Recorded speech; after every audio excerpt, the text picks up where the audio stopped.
میں نے بھی یہ نہیں سوچا نہ یاد رکھا، لیکن احسن اقبال صاحب اور ان کی جو منسٹری ہے اس کا بہت شکریہ، جتنا بھی میں شکریہ ادا کروں وہ کم ہے۔ تو کیونکہ یہ برسی کا فنکشن ہے، ورنہ میں ان کے لیے آپ سے تالیاں بھی بجواتا، کیونکہ ضیاء الدین صاحب جو ہیں جب ہم صحافت میں آئے تھے بہت سال پہلے، تو جو لوگ جن کو ہم سمجھتے تھے نا کہ یار یہ ہمارا رول ماڈل ہے یا ہمیں اس جیسا بننا چاہیے، ان میں ایک ضیاء الدین صاحب بھی تھے۔ وہ کوئی بہت زیادہ اپنی ہائی پروفائل نہیں رکھتے تھے، بڑی وہ لو پروفائل میں رہتے تھے،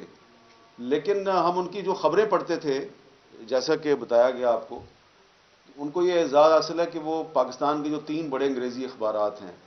ڈان، دی نیوز اور ایکسپریس ٹریبیون، تینوں کے ساتھ ایڈیٹر کی حیثیت سے وہ بستہ رہے، اور ان تینوں کے ساتھ کم از کم 2 کے ساتھ انہوں نے رپورٹر کی حیثیت میں بھی کام کیا۔ بیورو چیف تھے پہلے وہ دی نیوز کے اور ڈان کے، پھر وہ ان کے ایڈیٹر بھی بن گئے۔ تو میں ان کی جو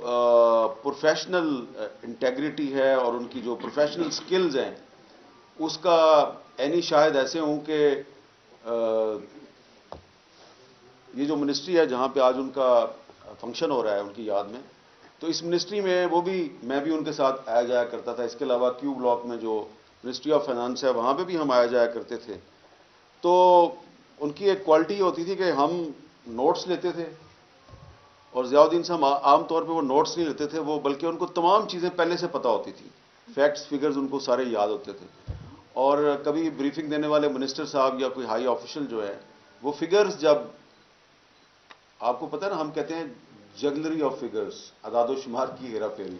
تو اس طرح ہوتا تھا، کئی دفعہ ہوا، تو ضیاء الدین صاحب پکڑ لیتے تھے، کہتے ہیں یہ فگر ایسے نہیں ہے آپ نے جو بتائی ہے، یہ ایسے نہیں ہے، ایسے ہے۔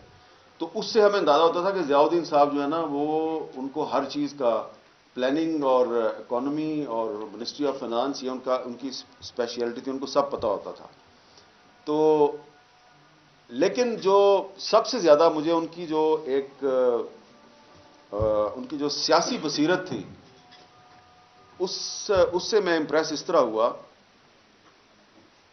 یہ بات اب میں کوئی جو بتانے لگا ہوں یہ کوئی راز نہیں ہے، اس لیے کہ میں اس کو 1-2 دفعہ ملفوف انداز میں بتا بھی چکا ہوں، تو میں نے کہا آج ایک ہماری حکومت پاکستان کا ادارہ ہے، تو اب اگر اس نے ضیاء الدین صاحب کی یاد میں ہمیں بلا ہی لیا تو یہاں پہ کچھ چیزیں کھول کے بیان کریں، اگر ضیاء الدین صاحب کو ہم نے خراج تحسین پیش کرنا ہے۔ تو جنوری 1999، اگر آپ کو یاد ہو، جنوری 1999 جنوری میں رمضان کا مہینہ تھا، وزیر اعظم تھے نواز شریف صاحب، آرمی چیف تھے جنرل پرویز مشرف۔ جنوری 1999 پراچا صاحب، تو آرمی چیف نے ہمیں افطار پہ بلایا، لیکن ٹائم تھا وہ بہت ذرا ارلی، افطار کا ٹائم بہت ارلی تھا، 2 گھنٹے پہلے بلا لیا۔ تو وہاں جب میں پہنچا تو میں ایک اردو اخبار کا ایڈیٹر تھا، ضیاء الدین صاحب جو ہیں وہ انگریزی اخبار کے ایڈیٹر تھے، ایک وہاں پہ طارق وارسی صاحب تھے، اور ایک ہمارے اور بزرگ ہیں سعود ساحر صاحب، وہ بھی تھے وہاں، تو ہم 4-5 لوگ تھے۔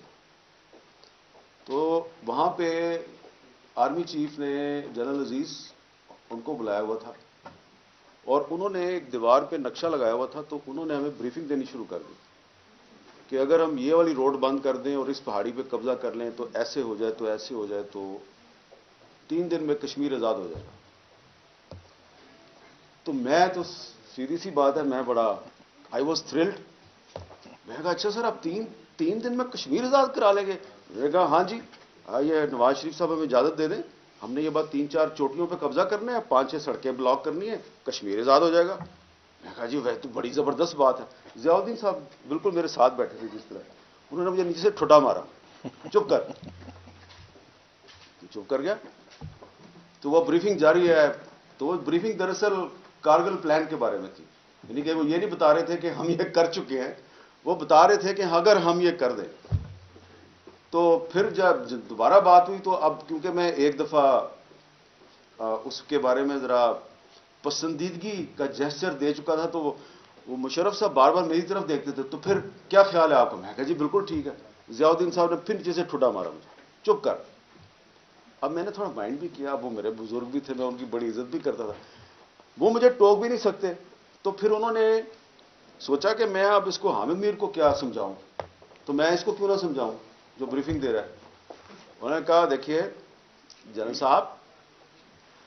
آپ ہمیشہ پاکستانی قوم کو فتح کر سکتے ہیں, آپ کشمیر کو فتح نہیں کر سکتے. اور میں نے ان کی شکل دیکھی تو اب وہ جنرل صاحب غصے میں آ گئے. تو جنرل صاحب نے اس کے بعد مکہ گھما گھما کے لہرا لہرا کے ان کو کنونس کرنے کی کوشش کی. تو ضیاء الدین صاحب نے کاؤنٹر آرگومنٹ شروع کر دیے. اب کاؤنٹر آرگومنٹ جب کرنے شروع کیے تو ان کے پاس کوئی جواب نہیں ہوتا تھا, تو میں ضیاء الدین صاحب کے ساتھ مل گیا. تو وہ لاجک سے بات کر رہے تھے, کیونکہ وہ اب مجھے کہتے تھے ہاں جی آپ بتائیں, تو میں کہتا تھا نہیں یہ انہوں نے سوال تو صحیح آپ کو کیا, آپ اس کا جواب دیں. اب وہ بات ختم ہو گئی تو کوئی 1.5-2 ہفتے گزرے تو خبریں آنی شروع ہو گئی, اور پھر پتہ چلا جی کہ کہیں پہ کچھ ہو رہا ہے. اور اس کے بعد جو مئی جون جولائی میں آپ کو پتہ ہے کرائسس کریٹ ہو گیا. تو وہ ایگزیکٹلی وہی سچویشن تھی جو ضیاء الدین صاحب نے وہاں پہ اپنے سوالات کی صورت میں ان کو پیش کی تھی. تو اس کے بعد پھر مشرف صاحب ہمیشہ جو ہے وہ ان سے ناراض ہی رہے, کیونکہ پھر آپ کو پتہ ہے کہ 2006 سے 2009 تک وہ لندن میں کورسپونڈنٹ تھے ایک انگریزی اخبار کے. تو وہاں پہ مشرف صاحب ایک دفعہ گئے تو وہاں پہ انہوں نے ان کے بارے میں ایک پریس بریفنگ میں بہت ہی سخت نہیں, انتہائی قابل مذمت ریمارکس ان کے بارے میں دیے, جس پہ پھر ہم نے مبارک زیب صاحب کو یاد ہوگا کہ ہم نے یہاں بڑے مظاہرے کیے تھے پرویز مشرف کے خلاف کہ جی اس نے ضیاء الدین صاحب کے بارے میں یہ بات کیوں کیا ہے. تو یہ میں نے آپ کو ایک واقعہ اس لیے سنایا ہے کہ جابر سلطان کے سامنے کلمہ حق کہنا اخبار کی پیشانی پہ لکھنا اور بات ہے, اور اس کے سامنے بیٹھ کے واقعی اس کو کہنا یہ اور بات ہے. تو جب جابر سلطان جو ہے وہ ان کو اپنے ایک منصوبے کے بارے میں گمراہ کرنے کی کوشش کر رہا تھا, تو انہوں نے جس ہمت, حوصلے اور جرت کے ساتھ اس کو چیلنج کیا اس کے سامنے بیٹھ کے, تو اس سے پھر جو ہے وہ ہمیں بھی وہ کہتے ہیں نا کہ ایک تحریک ملی, اور پھر ہم نے بھی ان کے ساتھ پھر کچھ میرا خیال ہے اس کے 8-10 مہینے کے بعد اکتوبر 99 میں انہوں نے کو کر دیا, اور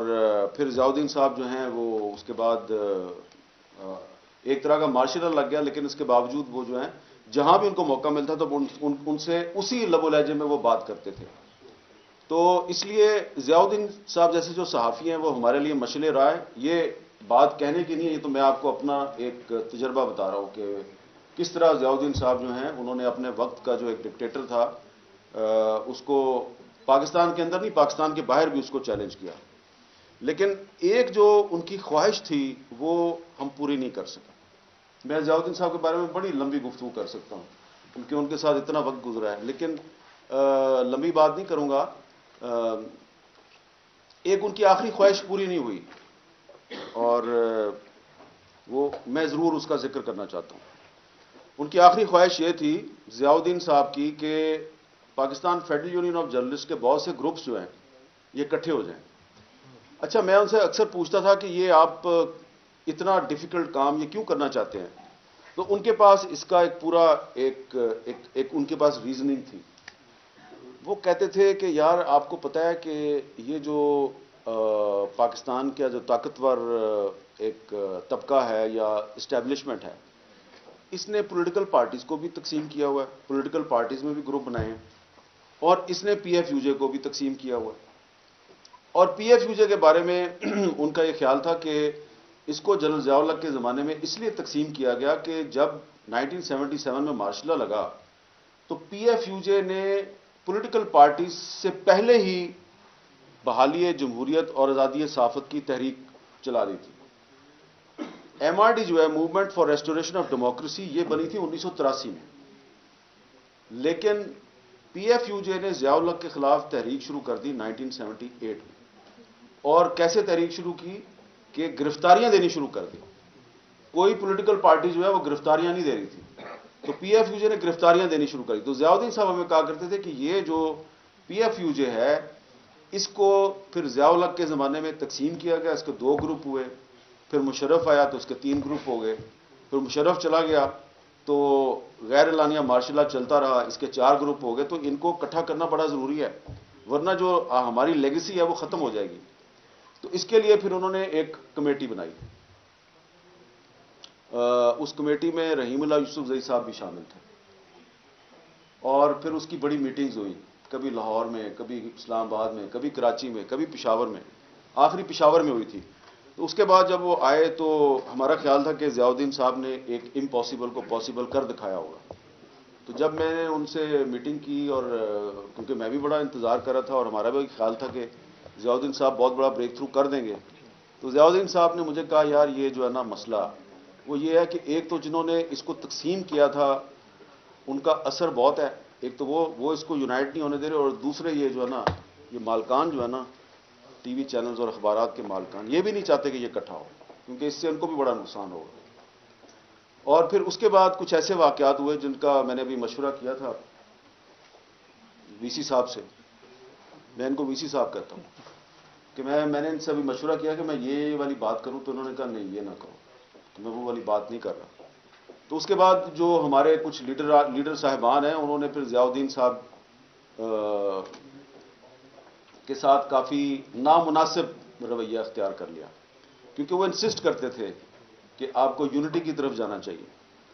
تو ایک تو میں نے آپ کو بتایا کہ ایز اے پروفیشنل جرنلسٹ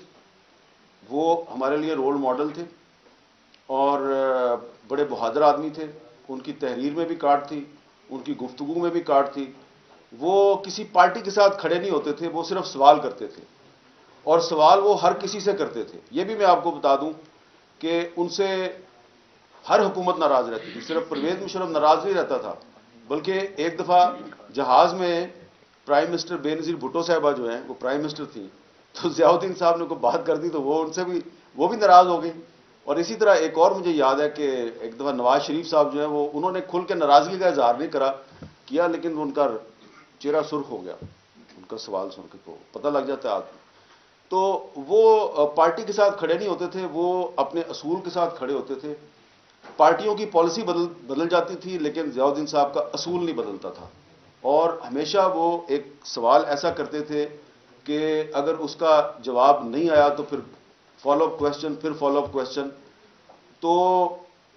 اس لیے ہم بطور صحافی ہم نے جو ضیاء الدین صاحب سے سیکھا وہ یہ ہے کہ ہمیں کسی پولیٹیکل پارٹی کے ساتھ کھڑے نہیں ہونا, ہمیں صرف سوال کرنا ہے اور فیکٹس جو ہیں وہ قوم کے سامنے لانے ہیں. تو اس لحاظ سے ضیاء الدین صاحب جو ہیں وہ ہمارے ہیرو تھے, لیکن انفارچونیٹلی بدقسمتی سے جو ان کی آخری خواہش تھی وہ ہم پوری نہیں کر سکے. تو یہاں پہ اس ہال میں بہت سے سینئر صحافی موجود ہیں, نوجوان صحافی موجود ہیں, سارے کے سارے ہم ضیاء الدین صاحب کو خراج تحسین پیش کر رہے ہیں. سب سے پہلے تقریر بھی میرے سے کروائی گئی ہے, تو اس لیے میں اس سب سے پہلے کی جانے والی تقریر میں ضیاء الدین صاحب کی جو آخری خواہش ہے اس کو دہرانا چاہوں گا کہ جو صحافیوں کے لیڈران ہیں ان کو اپنی انا کی قربانی دے کے جو ضیاء الدین صاحب کی آخری خواہش ہے اس کو پورا کرنا چاہیے, اور یونٹی دکھانی چاہیے. صرف اس لیے نہیں کہ اس سے صحافی برادری کو فائدہ ہوگا, اس سے پاکستان کے تمام جو جمہوری ادارے ہیں ان کو فائدہ ہوگا, کیونکہ اگر صحافت مضبوط ہوگی, صحافت بطور ادارہ مستحکم ہوگی, تو پاکستان میں جمہوریت بھی مضبوط ہوگی. بہت بہت شکریہ.